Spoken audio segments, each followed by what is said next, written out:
देखिए, आज मैं यहाँ पहली बार आया हूँ। ये लोग हमसे लगातार 10-12 दिन से अप्रोच कर रहे थे। इन्होंने अखिल भारतीय क्षत्रिय महासभा को अप्रोच किया और उनके परिवार वाले यहाँ चारों परिवार आ गए। ये लवकुश का घर है, लेकिन यहाँ सब चारों परिवार उनके सब लोग आ गए हैं। आरोपियों के परिवार के सब यहाँ हैं, उपस्थित हैं आपके सामने। मैंने अभी भी इनसे बात की, अलग भी बात की और भी अभी बात करूँगा। अपनी डिफेंस है, उन डिफेंस को तो डिस्क्लोज अभी करूँगा नहीं, लेकिन प्रथम दृष्टया जो सब कुछ सामने आ रहा है कि जब FIR अंडर सेक्शन 307 में दर्ज हुई, पुलिस ने दर्ज की, लड़की के भाई की हैंड रिटन राइटिंग है, उसके द्वारा शायद आप लोगों के पास भी डॉक्यूमेंट है और आपको तो महत्व, ये लड़के के हैंड राइटिंग की है पहली, इसी पर FIR दर्ज हुई। इसमें आप देख सकते हैं कि जानते मैं जाति से वाल्मीकि हूँ, यहाँ जाति बाद में लिखी गई, देखिए आप दिख रही है, ये सिर्फ का मैटर है। इसका मतलब ये बयान अलग था, ये पूरी बात अलग थी। यहाँ बाद में जातिवाद लाया गया, जातिवाद राजनेताओं लाया गया। इसमें कहीं भी आप देख सकते हैं, FIR को देख लें।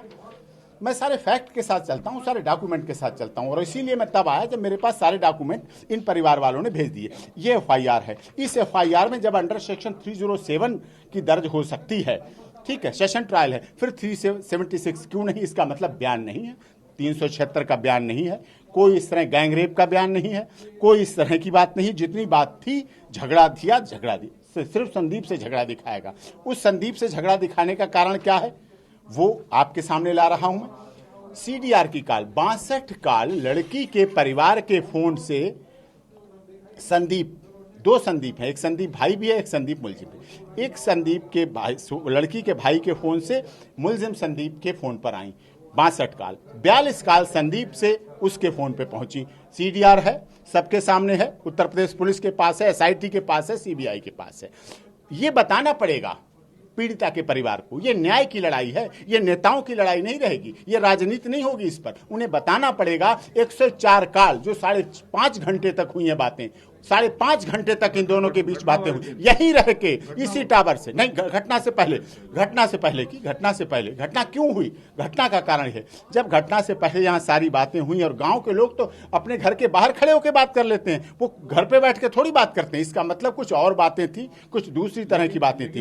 एक बात, आप यहाँ वकील के हैसियत से हैं, क्षत्रिय महासभा के हैसियत से तो है नहीं। सुनिए आप सुनिए। सवाल तो ये है कि ये जो आरोपी परिवार है ये आर्थिक रूप से उतना सबल नहीं है। आप स्वेच्छा से इनका केस ले रहे हैं या आपकी फीस होगी? फीस क्षत्रिय महासभा भरेगी? फीस क्षत्रिय महासभा दे रही है, हमारी फीस होगी। और इस केस में SC/ST एक्ट का पूरी तरह से दुरुपयोग हुआ है।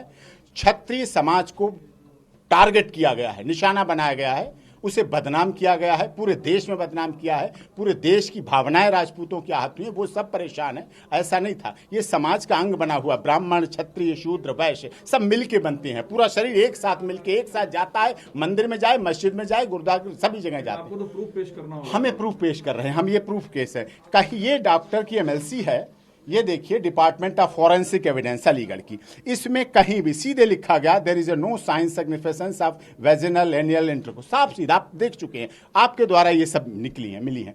तो इसमें साफ जब जाहिर है कोई रेप नहीं हुआ, जब रेप नहीं हुआ तो गैंग रेप भी नहीं हुआ, ये सिद्ध हो गया। FIR अंडर सेक्शन 307 की है, पहली FIR है। पहला स्टेटमेंट मां का आप लोगों के द्वारा रिकॉर्डेड है, उसमें कहीं रेप, कहीं और अन्य मुलजिमों और 3 मुलजिमों का नाम नहीं है, किसी तरह से नहीं है। जो बात थी, इसलिए ऑनर किलिंग क्यों है?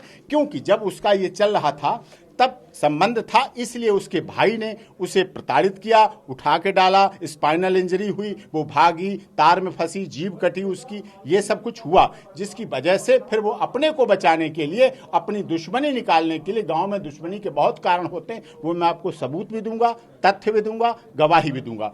इसीलिए इसमें देखा आपने क्या चलाया गया था कि थाना चंद दुर्भाग्य घटना की मृतिका की जीभ काटी गई, जीभ काट, ऐसा दर्शाया गया लोगों को कि जीभ पकड़ के खींची और चाकू से काट दी गई। जीभ कट गई शब्द अलग होता है, चोट में, झगड़े में, लड़ाई में। तब हाथरस पुलिस ने इसका खंडन किया कि ये पूरी तरह से भ्रामक हैं और जातिवादी हिंसा फैलाने के लिए की जा रही है। उसका ट्रीटमेंट हुआ, आगे ट्रीटमेंट चल रहा है। महत्वपूर्ण सवाल है, जो कि आप एडवोकेट हैं। एक जो पीड़ित पक्ष का आरोप है कि रात में बॉडी क्यों जलाया गया, हाँ, तो न्याय के आलोक में वो कितना बड़ा जुर्म है प्रशासन की ओर से या नहीं है? नहीं, वो जुर्म, वो पहली तो बात उसका पूरा जवाब देगा लॉ एंड ऑर्डर मेंटेन करने वाली एजेंसी। लेकिन एज ए डिफेंस काउंसिल मैं आपको सजेस्ट कर रहा हूं, जो मैंने 23 साल की सुप्रीम कोर्ट की प्रैक्टिस में as a permanent life time member हूं, उसमें देखा है जब लॉ एंड कई मामले देखे मैं, उनके नाम आप भी दाते हैं, आप तो एनआई के लिए रिपोर्टिंग करते हैं, सब जानते हैं। जब कहीं ऐसा आईवी की रिपोर्ट आ जाए, इंटेलिजेंस ब्यूरो की रिपोर्ट आ जाए कि ऐसा जातिगत हिंसा फैल के इस एक केस के अलावा हजारों लाशें हो सकती हैं, दंगा फैल सकता है, झगड़ा हो सकता है, क्योंकि इस गांव में लोग एक इंडिविजुअल जाति के, मैं नहीं नाम लूंगा, मैं नहीं कहूंगा, वो वहां उनके घरों में ठहरे हुए थे, वहां रुके हुए थे, तो आशंका ये व्यक्त की गई अगर अंतिम संस्कार नहीं किया गया तो वो उसका दूसरा अर्थ जाएगा और जातिगत हिंसा पूरे देश में फैलेगी। तो आईवी की जिम्मेदारी है लॉ एंड ऑर्डर मेंटेन, और उनकी उसकी जो गलती थी, उन्हें लॉ एंड ऑर्डर मेंटेन करना चाहिए, एक्स्ट्रा फोर्स मंगाना चाहिए था, केस रजिस्टर करने चाहिए थे, लेकिन उनकी गलती की सजा एसपी सस्पेंड किए गए, डिप्टी एसपी सस्पेंड किए गए, थाने का स्टाफ सस्पेंड किया गया, उनको सजा मिली है इस बात की। सवाल सर है कि जब इस तरह की घटना होती है, हाँ, लेकिन था, ह्यूमन राइट का वायलेशन था वो। गैंगरेप की बात है तो क्या जब सरकार जांच की बात कही है, उसके बावजूद कई अलग अलग डेलीगेशन का आना, दोनों पक्ष से मिलना,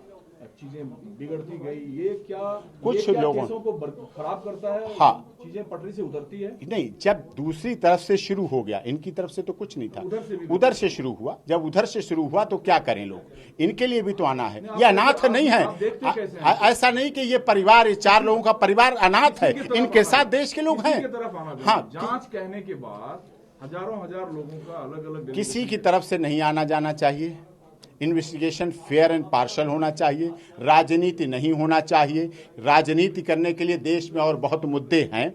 अभी आप देख रहे हैं राजस्थान में क्या हुआ, एक संत को जला के मार दिया गया, कल की घटना है, जला के मार दिया गया। आज वहां नेता नहीं जाएंगे, वो चॉइस करते हैं कहां किस पार्टी की सरकार है, वहां किसको जाना है, यहाँ किसको जाना है, वहां क्या कहना है, यहाँ क्या कहना है। मौत मौत है, मौत चाहे संत की हो चाहे बेटी की हो। और बेटी को यहाँ दलित बेटी बांटा, बेटी तो पूरे गांव की थी। क्या इस घटना से पहले वो बेटी सबकी नहीं थी? सबकी बेटी थी। किसी भी केस को जाति, क्षेत्र, धर्म, संप्रदाय में नहीं बांट सकते। वकील के नाते अब आपका 1, 2, 3 कदम क्या होगा कि अदालत में कब आप केस? वकील के नाते हम अभी परिवार वालों से मिल लिए हैं और अभी हम डिस्कस करेंगे कुछ महत्वपूर्ण बातों पर। हम उनके चारों के परिवार वाले यहाँ आए हुए हैं, हम उनसे डिस्कस कर देंगे, आगे की चीजें कलेक्ट करेंगे, क्या इन्वेस्टिगेशन। हमें देश की इन्वेस्टिगेशन एजेंसी, चाहे उत्तर प्रदेश पुलिस हो, चाहे एसआईटी हो, चाहे सीबीआई हो, जो सबसे तेज तर्रार इन्वेस्टिगेशन एजेंसी है, हमें उस पर पूरा भरोसा है। ये तो खुशकिस्मती इन लोगों की और हमारी सोचिए, सबकी सोचिए, देश के लोगों की समझिए। माननीय योगी जी ने एसआईटी गठित कर दी तुरंत जल्दी, उसके बाद सीबीआई इन्वेस्टिगेशन कर दी। सुशांत राजपूत में 2.5 महीने लग गए सीबीआई जांच की मांग करते हुए। संत रामपाल दास के केस में 6 साल लग गए सीबीआई जांच हो। ये आप इस आरोपी पक्ष को निर्दोष साबित करने के लिए कोई अदालत में मैटर डालेंगे आप? हाँ, वो मैं अभी लगाऊंगा, सब कुछ लगाऊंगा, आपको लगने के बाद पता होगा, लगने से पहले मैं नहीं बता पाऊंगा। ये हमारा डिफेंस है। अंतिम सवाल, नहीं, फीस बताने की नहीं होती है, हमारे अंडरस्टैंडिंग होती है। कोर्ट क्लाइंट हम पे भरोसा करता है, हम उस पर भरोसा करते हैं। तो और इस देश में तो देश के करोड़ों लोगों ने हम पे भरोसा जाहिर किया।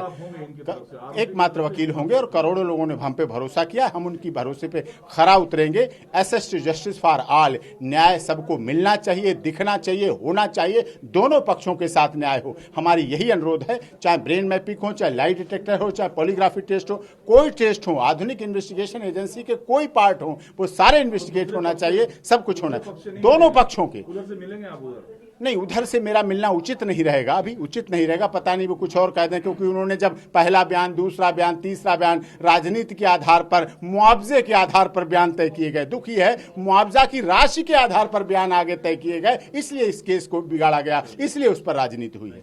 नमस्कार, मैं हूं मानक गुप्ता। अगर आपको हमारा ये वीडियो पसंद आया हो तो इसे लाइक और शेयर जरूर करें, और हाँ, हमें सब्सक्राइब और फॉलो करना ना भूलें, ताकि आप देश और दुनिया की कोई खबर मिस ना करें। तो जुड़े रहिए हमारे साथ और देखते रहिए न्यूज़ 24।